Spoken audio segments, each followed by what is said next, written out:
Di sebuah desa terpencil di pedalaman Jawa, ada sebuah legenda yang terus hidup dari generasi ke generasi. Legenda itu bercerita tentang pesugihan tali pocong, sebuah ritual kuno yang konon bisa memberikan kekayaan instan kepada siapa saja yang berani menjalankannya. Namun, setiap orang yang mencobanya harus membayar harga yang mahal, nyawa mereka sendiri. Desa itu bernama Desa Karanganyar, dikelilingi oleh hutan lebat dan sungai yang mengalir deras. Penduduknya hidup sederhana, namun ada satu rahasia gelap yang mereka simpan. Setiap malam Jumat Kliwon, suara-suara aneh dan teriakan memilukan sering terdengar dari dalam hutan. Tak ada yang berani mendekat, apalagi mencari tahu sumbernya. Mereka tahu itu adalah suara dari mereka yang terperangkap dalam kutukan pesugihan tali pocong. Berikut ini ceritanya, jangan lupa subscribe channel ini. Desa Karanganyar terletak di ujung kabupaten, jauh dari keramaian kota. Desa ini dikelilingi oleh hutan lebat yang seolah menjadi benteng alami, memisahkannya dari dunia luar.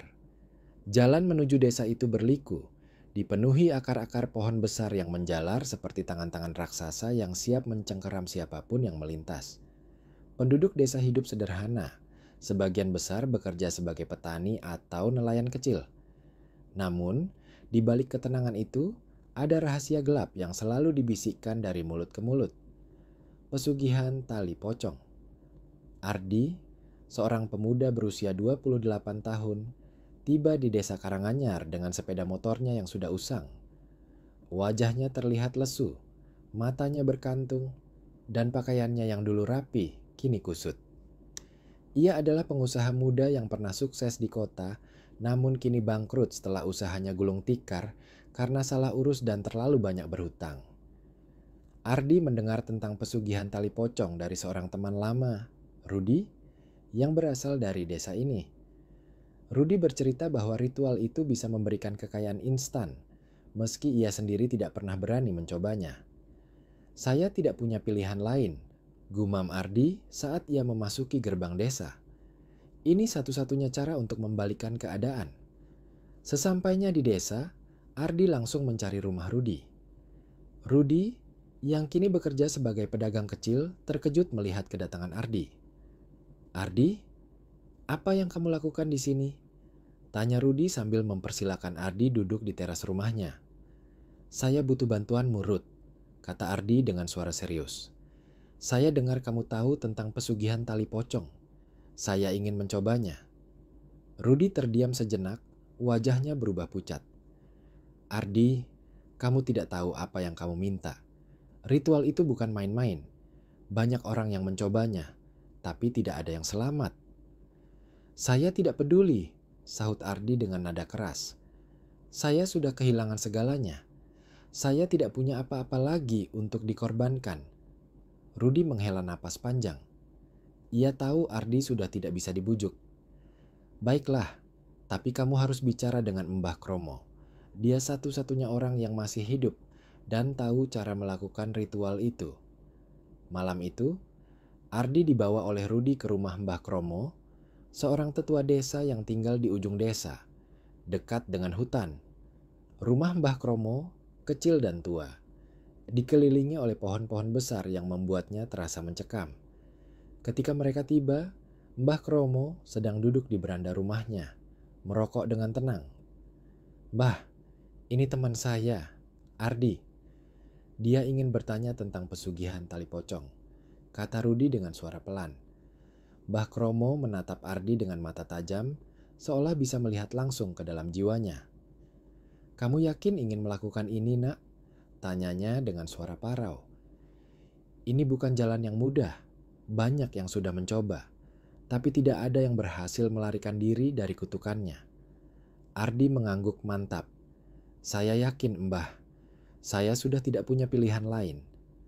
Mbah Kromo menghela napas lagi, seolah menyesali keputusan Ardi.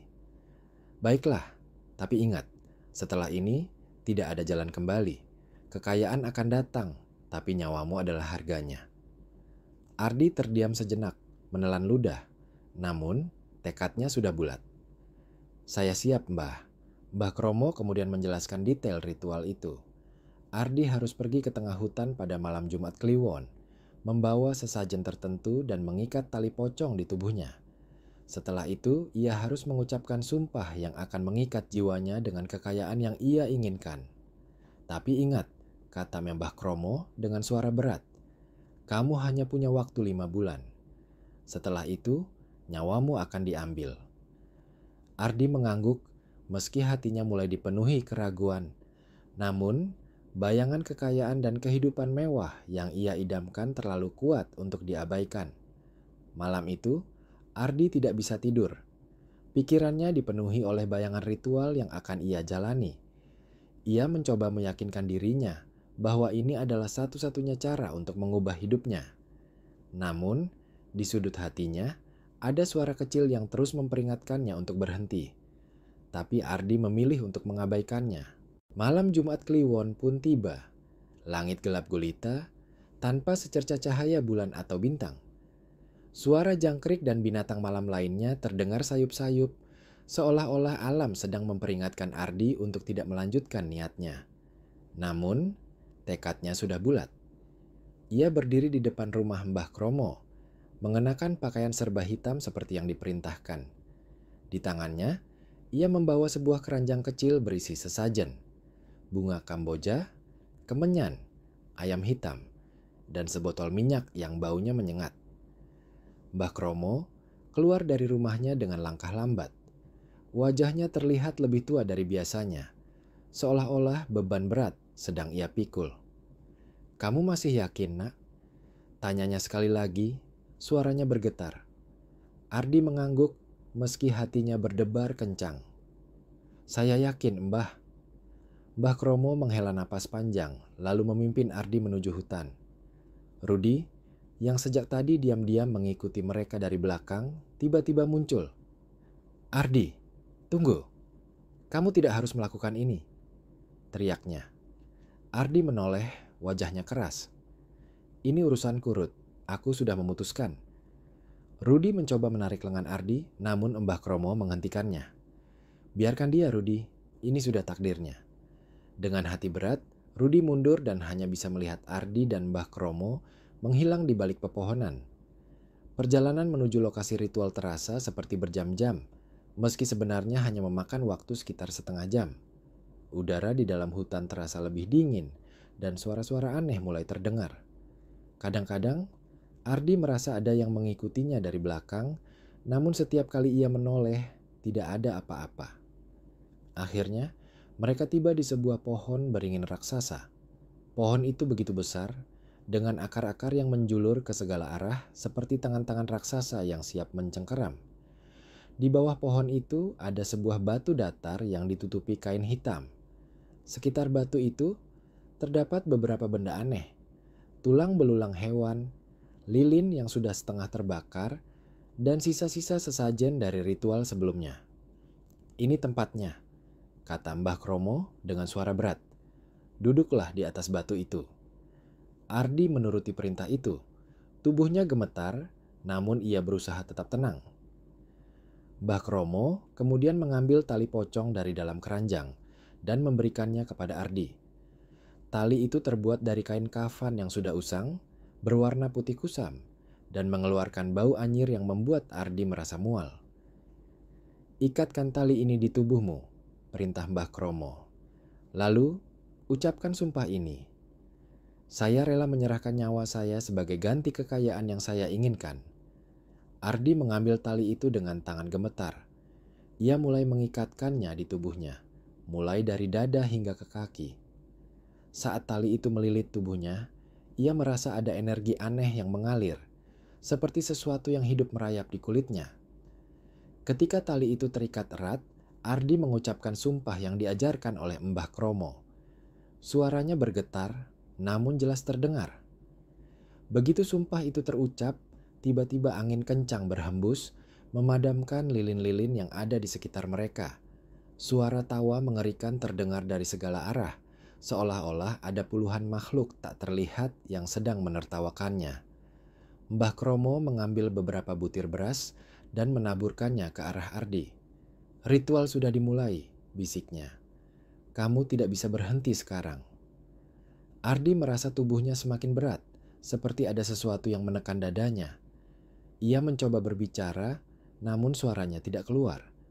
Tiba-tiba, ia melihat bayangan-bayangan hitam bergerak di sekelilingnya. Bayangan itu berbentuk manusia, namun tidak memiliki wajah. Mereka mendekat, perlahan-lahan, seolah-olah ingin menyentuhnya. "Jangan takut," kata Mbah Kromo, meski suaranya sendiri gemetar. "Mereka hanya penjaga ritual. Mereka akan memastikan kamu memenuhi janjimu." Ardi mencoba menutup mata, namun bayangan-bayangan itu tetap terlihat, bahkan semakin jelas. Ia merasa ada yang menarik-narik tubuhnya, seperti ada tangan-tangan tak terlihat yang mencoba mencengkeramnya. Suara bisikan-bisikan aneh mulai terdengar, mengucapkan kata-kata yang tidak ia mengerti. Tiba-tiba, salah satu bayangan itu mendekat sangat dekat, hingga Ardi bisa merasakan napas dinginnya.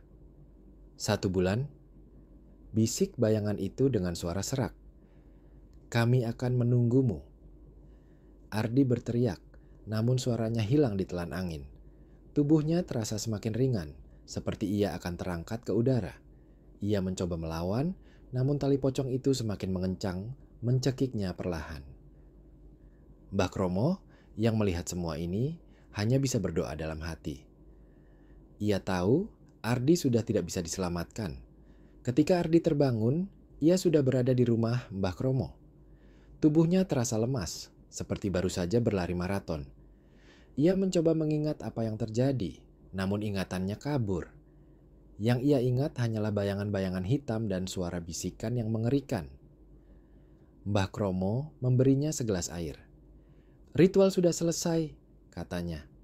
"Kekayaan akan datang, tapi ingat, kamu hanya punya waktu 1 bulan." Ardi mengangguk, meski hatinya dipenuhi ketakutan. Ia tidak tahu apa yang menunggunya, namun satu hal yang ia yakin, hidupnya tidak akan pernah sama lagi. Setelah ritual itu, Ardi kembali ke kota dengan perasaan campur aduk. Tubuhnya masih terasa lemas, dan ingatannya tentang malam itu samar-samar. Namun, satu hal yang ia ingat dengan jelas, janji Mbah Kromo bahwa kekayaan akan segera datang. Ia mencoba meyakinkan dirinya bahwa semua yang ia lakukan adalah untuk kebaikan, meski suara kecil di hatinya terus memperingatkannya bahwa ada harga yang harus dibayar. Sesampainya di rumah kontrakannya yang sederhana, Ardi langsung membuka tasnya. Ia terkejut melihat tumpukan uang dan beberapa batang emas di dalamnya. Jumlahnya jauh lebih besar dari yang ia bayangkan. Jantungnya berdebar kencang, dan untuk pertama kalinya dalam berbulan-bulan, ia merasa lega. "Ini nyata," gumamnya sambil memegang uang itu. "Ini benar-benar nyata." Dengan uang itu, Ardi segera melunasi semua hutang-hutangnya. Ia juga membuka kembali usahanya yang sebelumnya bangkrut. Kali ini, semuanya berjalan lancar. Pelanggan datang dengan sendirinya, dan pesanan mengalir deras. Dalam waktu singkat, Ardi menjadi salah satu pengusaha sukses di kota. Ia membeli rumah mewah, mobil baru, dan hidup dalam kemewahan yang selalu ia impikan.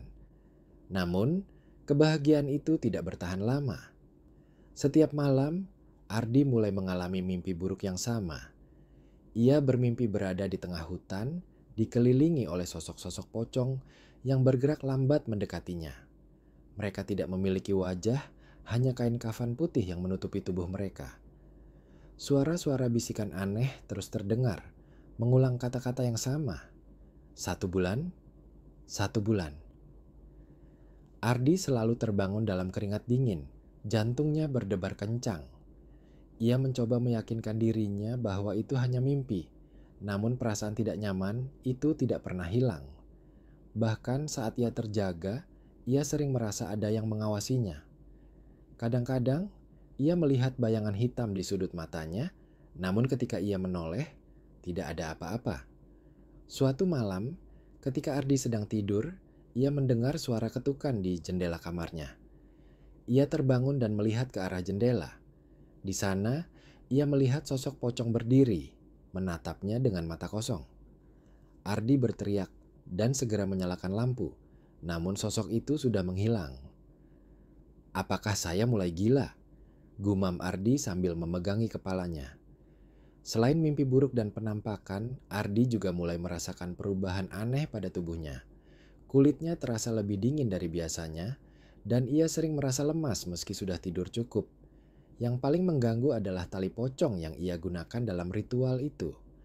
Meski ia sudah mencoba melepaskannya, tali itu selalu muncul kembali di tubuhnya, seolah-olah memiliki kehendak sendiri. Suatu pagi, ketika Ardi sedang bercermin, ia terkejut melihat bayangannya sendiri. Wajahnya terlihat pucat dan kurus, seperti orang yang sedang sakit parah. Namun, yang paling menakutkan adalah tali pocong itu terlihat jelas di bayangannya, meski di dunia nyata ia tidak memakainya. "Apa yang terjadi padaku?" tanya Ardi pada dirinya sendiri. Rudi, teman Ardi dari desa Karanganyar, tiba-tiba datang mengunjunginya. Ia terlihat cemas dan langsung menanyakan keadaan Ardi. "Kamu baik-baik saja? Kamu terlihat sangat kurus," kata Rudi. Ardi mencoba tersenyum, namun wajahnya terlihat tegang. "Aku baik-baik saja, Ruth. Hanya sedikit lelah." Rudi tidak percaya. "Ardi, aku datang ke sini karena aku khawatir. Aku bermimpi tentangmu semalam. Kamu terlihat tidak baik-baik saja." Ardi terdiam sejenak, lalu menceritakan semua yang ia alami. Mimpi buruk, penampakan, dan tali pocong yang tidak bisa ia lepaskan. Rudi mendengarkan dengan serius. Wajahnya semakin pucat. "Ardi, kamu harus kembali ke desa.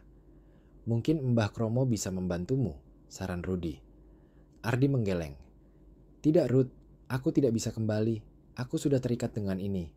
Aku hanya punya waktu 5 bulan dan itu hampir habis." Rudi terkejut. "Apa? 5 bulan? Ardi, kamu harus melawan ini. Kamu tidak bisa menyerah begitu saja." Tapi Ardi sudah tidak bisa diajak bicara. Ia merasa terjebak dalam situasi yang tidak bisa ia hindari.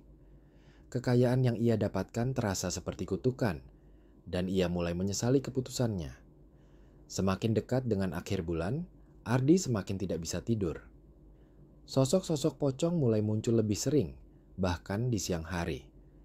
Suara bisikan itu semakin keras, mengganggu pikirannya. Ardi mencoba mencari cara untuk membatalkan kutukan itu, namun tidak ada yang bisa membantunya. Mbah Kromo sudah meninggal dunia seminggu setelah ritual itu dilakukan, dan tidak ada orang lain yang tahu cara menghentikannya. Pada malam terakhir, Ardi duduk di kamarnya, menatap tali pocong yang melilit tubuhnya. Ia tahu waktunya hampir habis. Tiba-tiba, ia mendengar suara ketukan di pintu. Perlahan, pintu itu terbuka, dan sosok-sosok pocong mulai masuk ke dalam kamarnya. Mereka mengelilingi Ardi, menatapnya dengan mata kosong. "Waktunya sudah habis," bisik salah satu pocong. Ardi mencoba berteriak, namun suaranya tidak keluar. Tubuhnya terasa semakin ringan, seperti ia akan terangkat ke udara. Tali pocong itu semakin mengencang, mencekiknya perlahan. Ia mencoba melawan, namun kekuatannya sudah habis. Ketika Ardi terangkat ke udara, ia melihat bayangan dirinya sendiri di cermin. Wajahnya terlihat ketakutan, dan tali pocong itu melilit erat di tubuhnya. Tiba-tiba, semuanya menjadi gelap. Malam itu adalah malam terakhir sebelum 5 bulan berlalu. Ardi duduk di kamarnya, dikelilingi oleh keheningan yang mencekam. Udara terasa berat, seolah-olah seluruh alam semesta menahan napas, menunggu sesuatu yang mengerikan terjadi. Tali pocong masih melilit tubuhnya, erat dan tak tergoyahkan, meski Ardi sudah mencoba melepaskannya berkali-kali. Setiap kali ia mencoba, tali itu justru semakin mengencang, seolah hidup dan memiliki kehendak sendiri. Di luar jendela, langit gelap pekat tanpa bintang. Suara angin berhembus kencang, menggetarkan kaca jendela. Ardi merasa ada yang mengawasinya, meski ia tahu ia sendirian di rumah. Bayangan-bayangan hitam bergerak di sudut matanya, dan suara bisikan-bisikan aneh terus mendesing di telinganya. 5 bulan. 5 bulan. Ardi mencoba menenangkan dirinya. Ia mengambil nafas dalam-dalam, namun dadanya terasa sesak. Ia tahu waktunya hampir habis, tapi ia tidak mau menyerah. Ia masih punya sedikit harapan, meski kecil. Dengan sisa tenaga yang ia miliki, Ardi memutuskan untuk kembali ke desa Karanganyar. Mungkin di sana ia bisa menemukan cara untuk membatalkan kutukan itu. Ia segera mengambil kunci mobil dan bergegas keluar rumah. Namun, begitu ia membuka pintu, ia terkejut melihat sosok-sosok pocong berdiri di halaman rumahnya. Mereka mengelilingi mobilnya, menatapnya dengan mata kosong. "Kamu tidak bisa lari, Ardi," bisik salah satu pocong dengan suara serak. "Kamu sudah terikat." Ardi berteriak ketakutan dan langsung menutup pintu. Ia kembali ke dalam rumah, jantungnya berdebar kencang. Ia mencoba menelepon Rudi, namun tidak ada sinyal. Bahkan listrik di rumahnya tiba-tiba padam, meninggalkannya dalam kegelapan. Tiba-tiba, ia mendengar suara ketukan di pintu belakang. Perlahan, ketukan itu berubah menjadi pukulan keras, seolah-olah ada yang mencoba masuk dengan paksa. Ardi berlari ke kamar mandi dan mengunci pintunya. Ia duduk di lantai, memeluk lututnya, mencoba menenangkan diri. Tolong siapapun. Selamatkan aku," gumamnya sambil menangis. Tiba-tiba, lampu kamar mandi berkedip-kedip dan suara tawa mengerikan terdengar dari segala arah. Ardi menutup telinganya, namun suara itu semakin keras. Ketika ia membuka matanya, ia melihat bayangan hitam merayap di dinding kamar mandi. Bayangan itu membentuk sosok-sosok pocong, bergerak mendekatinya. "1 bulan sudah habis, Ardi," bisik salah satu bayangan itu. "Kami datang untuk menjemputmu." Ardi mencoba berteriak, namun suaranya hilang. Tubuhnya terasa semakin ringan, seperti ia akan terangkat ke udara. Tali pocong itu semakin mengencang, mencekiknya perlahan. Ia mencoba melawan, namun kekuatannya sudah habis. Tiba-tiba, pintu kamar mandi terbuka dengan sendirinya. Ardi melihat sosok Mbah Kromo berdiri di sana, wajahnya terlihat sedih. "Maafkan saya, Nak," kata Mbah Kromo. "Saya tidak bisa menyelamatkanmu." Ardi mencoba meraih tangan Mbah Kromo, namun sosok itu menghilang. Ia sendirian lagi, dikelilingi oleh bayangan-bayangan hitam yang semakin mendekat. Ketika bayangan-bayangan itu menyentuhnya, Ardi merasa tubuhnya terangkat ke udara. Ia melihat dirinya sendiri di cermin. Wajahnya penuh ketakutan, dan tali pocong itu melilit erat di tubuhnya. Tiba-tiba, semuanya menjadi gelap. Keesokan paginya, Rudi datang ke rumah Ardi setelah mencoba menghubunginya berkali-kali tanpa jawaban. Ia terkejut melihat pintu rumah Ardi terbuka lebar. Dengan hati berdebar, Rudi masuk ke dalam rumah. "Ardi, kamu di mana?" panggil Rudi. Namun, tidak ada jawaban. Rudi mencari ke seluruh rumah hingga akhirnya ia tiba di kamar mandi. Di sana, ia menemukan mayat Ardi tergantung di langit-langit, dengan tali pocong masih melilit di tubuhnya. Wajah Ardi terlihat ketakutan, dan di dinding kamar mandi ada tulisan darah yang berbunyi, "Kekayaan instan, nyawa sebagai gantinya." Rudi jatuh terduduk, tidak percaya dengan apa yang ia lihat. Ia tahu Ardi telah menjadi korban dari pesugihan tali pocong. Desa Karanganyar kembali tenang, namun legenda pesugihan tali pocong tetap hidup. Setiap malam Jumat Kliwon, suara-suara aneh masih terdengar dari dalam hutan. Penduduk desa tahu itu adalah suara dari mereka yang terperangkap dalam kutukan kekayaan instan. Dan bagi siapapun yang tergoda oleh kekayaan instan, pesan dari desa Karanganyar selalu sama. Kekayaan yang datang dengan cepat selalu memiliki harga yang mahal.